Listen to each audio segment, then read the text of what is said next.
for an absolutely epic moment in internet history. The release of Ubisoft's Assassin's Creed Shadows. And the main reason why I just bought the game for $70 on Steam was to test Intel's XeSS 2 frame generation. I saw on the ASRock subreddit that sorry, I am going to go over a vicious cold and will be coughing profusely. I also have to transfer some money from Venmo here, so give me a second. Transfer up to 3 business days for free. Let's do it. Alright. I had to transfer my earnings from salad.com, all the machine learning stuff that I've been doing. Made almost around $200 there, and it was about $300 before earlier in the year. That is a separate project and will definitely be a future stream that's set up, but you should be seeing Assassin's Creed in Steam downloading so tediously at only 270 megabits per second. Fate worse than death. I've got, actually not at my house right now, but I'm in a remote location. Undisclosed, of course. But at home, I upgraded to gigabit. Spectrum gigabit. That's what I use for residential. And I was paying around 108 for only 600 down. Now I'm getting a gigabit down and about 40 megabits per second up, give or take.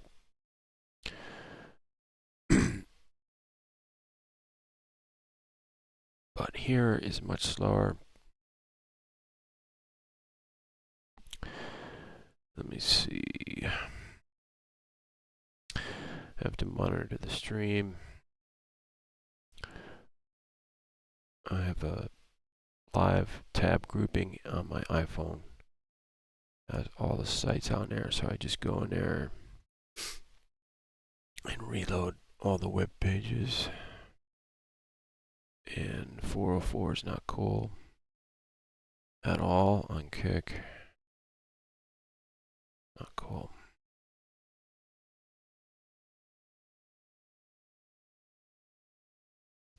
Still getting 404. You know what? I probably should have checked Kick before doing this.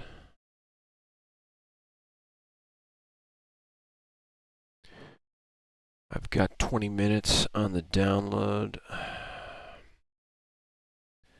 I may try just going live with it, do a Bill O'Reilly, fuck it, go live, and at least test the game, make sure it runs. It came out 3 days ago, I believe. About 2 days ago. It's 12:46 a.m. Sunday, March 23rd. The day has only had 46 minutes to breathe. I found a guy on the Intel subreddit, ASRock subreddit, that did a stream on this game with a, I believe he had an Intel LE B580. But he basically said he's never tested Intel Arc GPU before. So he's jumping on the Arc bandwagon. Of course, I've been there from the beginning and streaming a lot from Alchemist days. So he has no idea what he's doing. I don't think he even knows the metric tuning, the performance tuning you can do now. The Battle Mage here is here. They updated all the performance tuning options in the Intel graphics software, which is right here. And I'm trying to get to my eponymous page on Kick. And here we go. I can see the Steam page is up and loading. And I can hear myself. Looks like some people on Kick, if you're in the chat, on Kick, DLive, whatever. Don't hesitate to say something in the chat.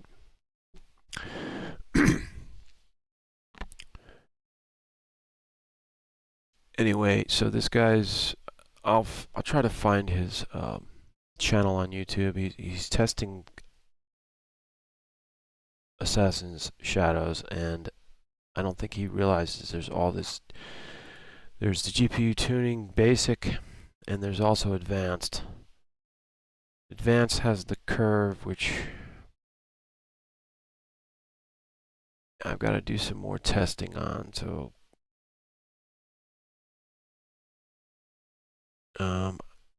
I have tried it, but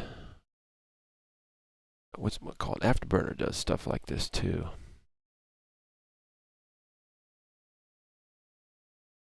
So basically, it allows you to manually adjust the voltage and frequency of the GPU to get a higher tuned curve.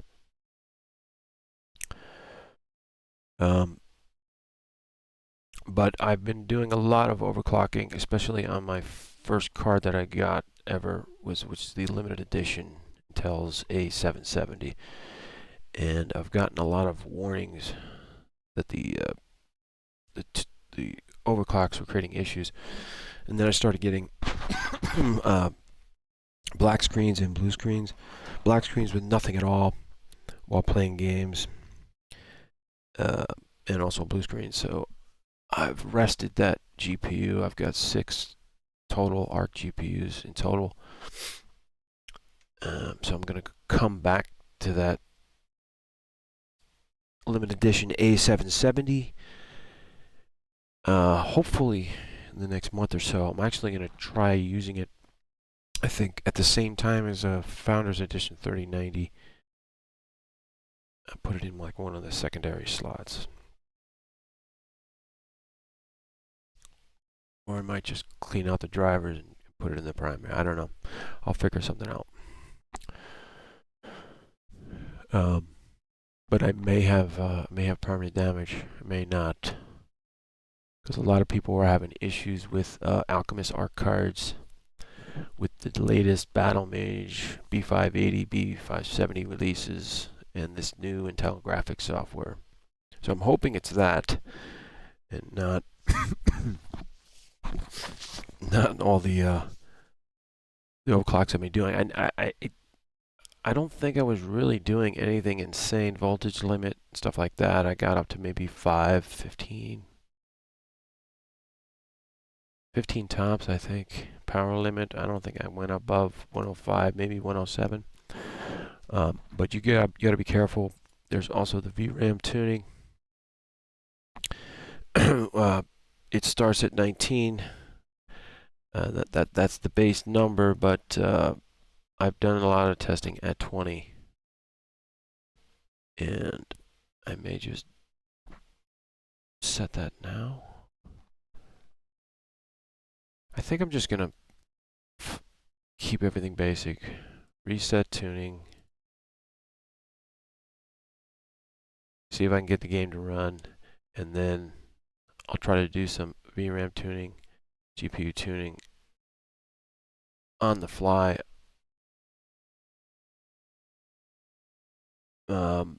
I think what I'm going to do this time around is actually quit Assassin's Creed Shadows first. Do the tunes, and then relaunch it again. I've done a lot of tuning with Black Myth Wukong on Intel ARC cards, and I usually just do them on the fly here, but I don't think that's the best way to do it. I was just doing that because I'm lazy. Especially with Black with Wukong, because it's notorious in not honoring, like when you change settings. It still has a lot of optimization to go. But I think it's getting better. I think they've had their third or fourth patch now. They just released another patch last month, I believe. So let me check out Steam. It's telling me 12 minutes, 53 seconds. I go to library. And this came out February 20th. This is the latest one. It's been pretty decent so far. With the B580s, I think I'm going to probably go back down to 1080. It's pushing a little bit too hard at 1440 Black Myth Wukong, so I'd rather have some more power, more FPS. So I'm going to try to do some streams again, but at 1080. I also have a custom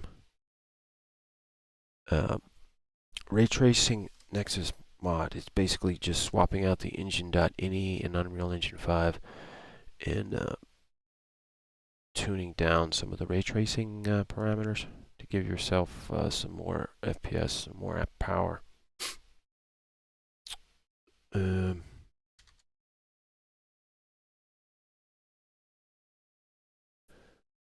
probably get that URL. I don't think I have it up here. I will get that up once this game is installed.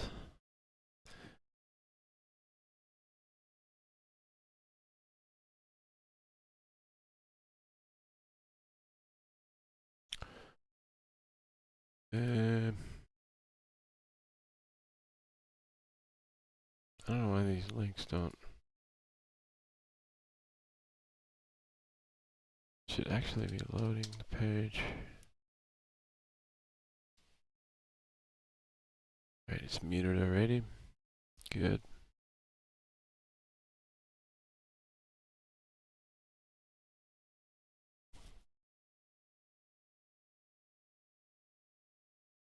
And I am on the notorious YouTube. And that should be showing up.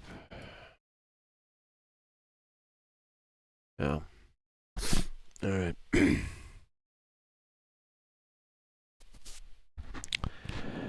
Oh, this is coming through Kick. I'm going to have to fix this.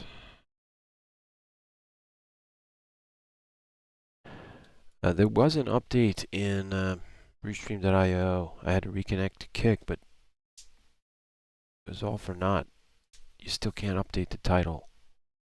I don't know why that's taking forever with Kick and Restream.io. It's just a simple API call. And you update the title from Restream.io. I mean, this is like 101 API stuff. I don't know why they can't get that done. I'm going to take title from over here, copy and paste.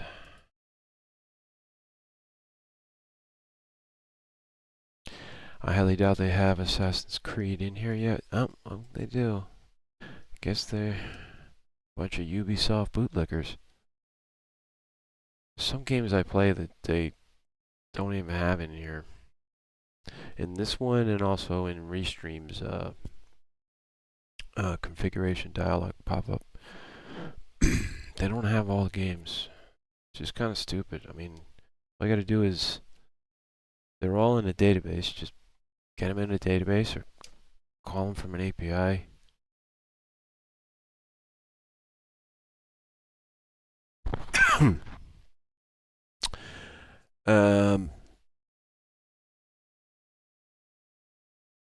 Checks are in the mail, and chat does work. Alright, so we're not going to update. Well, you know what? I'm just going to update again. Be on the safe side. Alright, so yeah. as I mentioned here in the chat, just paid $70 for this. I was hoping it was going to be on Game Pass because there's a lot of. Now I can't remember. There's a game I really want to test out on ARC cards. It's coming out on Game Pass. I think it's a pretty big one. I have to figure out where Xbox, Microsoft, they have to have a page where it lists all the games coming out for Game Pass. I mean, I usually just go on my Xbox and see what's there, but I want to know in advance. All right. And this is interesting here. Let me just check Steam.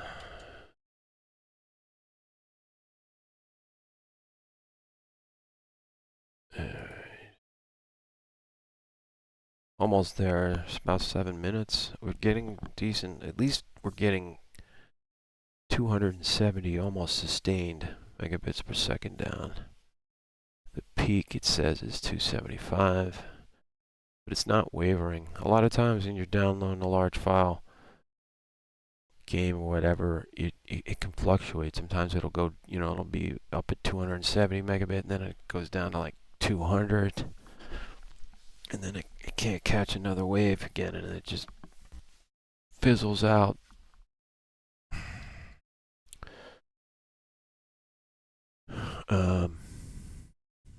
That's why having gigabit connections or higher, faster, even 10 gigabits. I have also fiber, Frontier Fiber gigabit business up and down, and eventually I'll be able to get 10 gigabit. I'm just gonna have to upgrade my entire local area network with 10 gigabit or higher switches. But you got if you can get a gigabit down, you've got to have good routing on the internet also. Take advantage of that, but it's pretty much there if you live in the United States, and you don't have to wait around.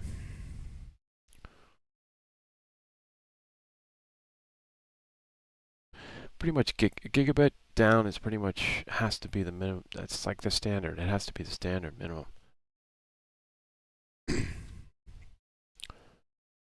All right.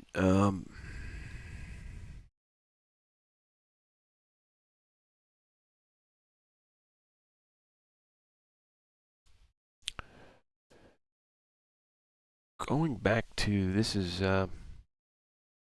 Galaxy GOG. Not one of the better named gaming ecosystems, but this is CD Projekt Red's equivalent of Steam GOG Galaxy. And I checked to see if they had Assassin's Creed Shadow, and this is the only thing I could find. They just create a placeholder history page, basic page for it. I guess they do this because if down the road they make an agreement with Ubisoft to sell it, it's ready to go, and then you just put a buy fucking button on here. But you can't get it on here. I saw there might have been some places you can get the CD keys, but I don't know. Those can sometimes be shady. And then directly through Ubisoft, they want you to do that stupid subscription model, and I can't even remember. I think they want at least $70, but they're pushing. They always push like the deluxe edition, all that crap, like $90, $100. I saw something for like $230, and now I'm hearing that GTA 6 may be $100. So that could be interesting times yet again. And I don't know if Rockstar really does that. $100 just for the game, and we're not even getting it on PC. We're lucky if we get it on PC a year after it releases for PlayStation and Xbox. I bet you it's going to take 2 years to get to PC. They must be getting some exclusive deal to release it only on consoles. But the only reason why Rockstar does that is because they don't want people making mods and all that shit. They can control everything, lock it down on console, and maximize sales. But whatever. Grasshopper just has to have patience. Eventually it'll be on PC, and then we can hack the shit out of it.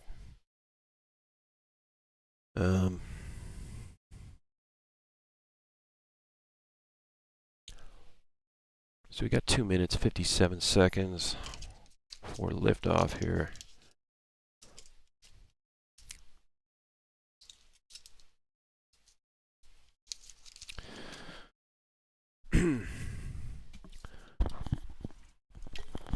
So I've been getting over a vicious flu, cold, and everybody's been saying, you know, there's something really nasty that went around. They say that every winter.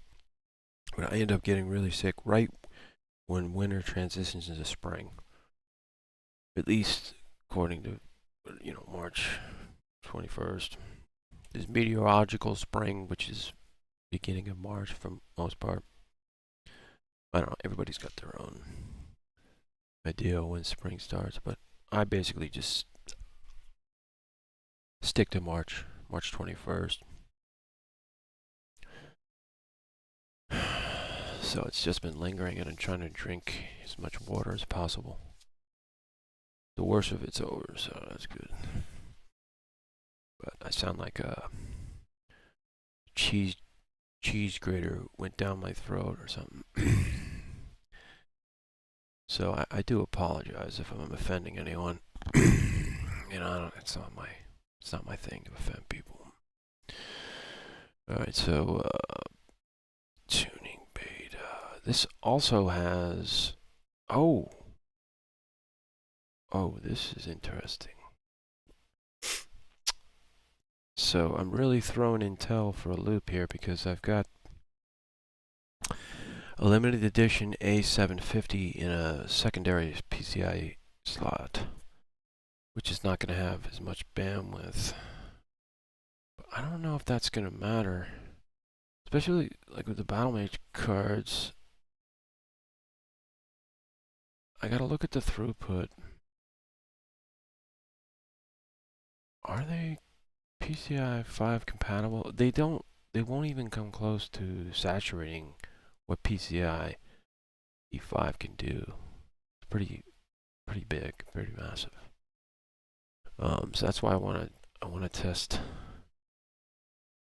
that LE A770 I had issues with on a secondary PCI slot, just to get an idea. I haven't run them yet on secondary slots, but it's recognizing the LE A750 and the ASRock B580, but I also have the i5's UHD 770, and that used to show up, but it doesn't show up now because I've got an A750 in a secondary slot.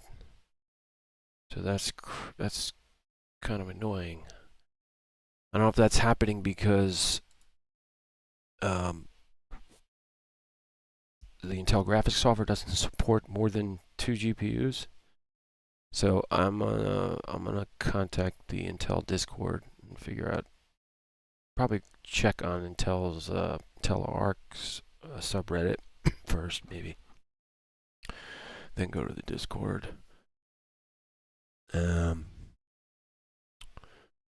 but that's the problem, because I used to be able to control that UHD2 also, at least monitor it if I wanted to. Unapplied. Just gonna discard that. Reset this. There's definitely some bugginess and stuff that they've got to fix.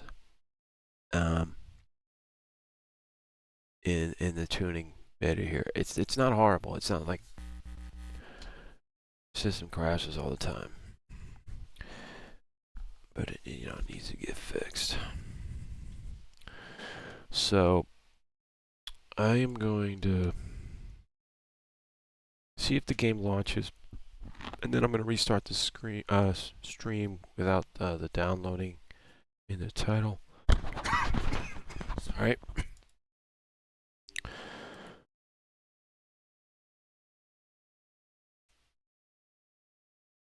And first time launching this could be a Bill O'Reilly moment.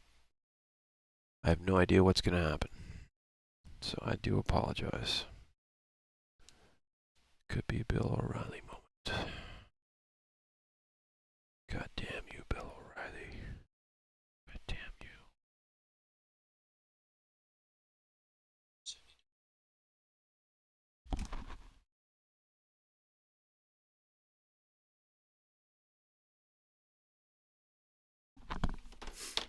Wow, this thing is like stuck in the past, the stream. It's gonna take a while to launch. I'm not seeing it up on the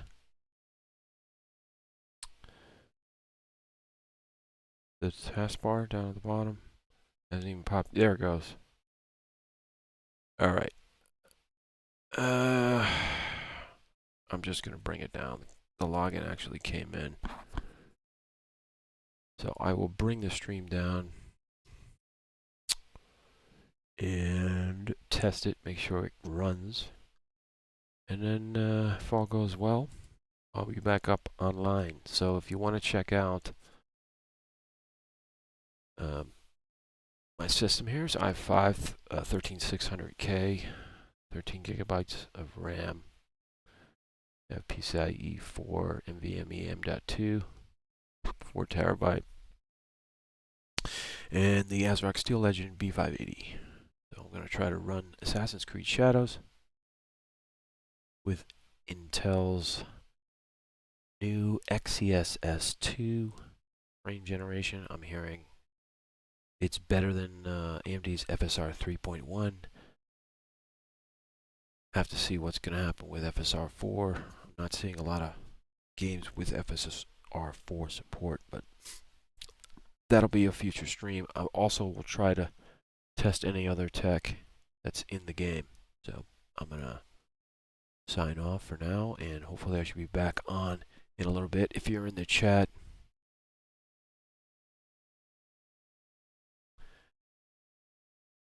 do pop in and say something. Check some of them out, and perhaps I see you on the flip side.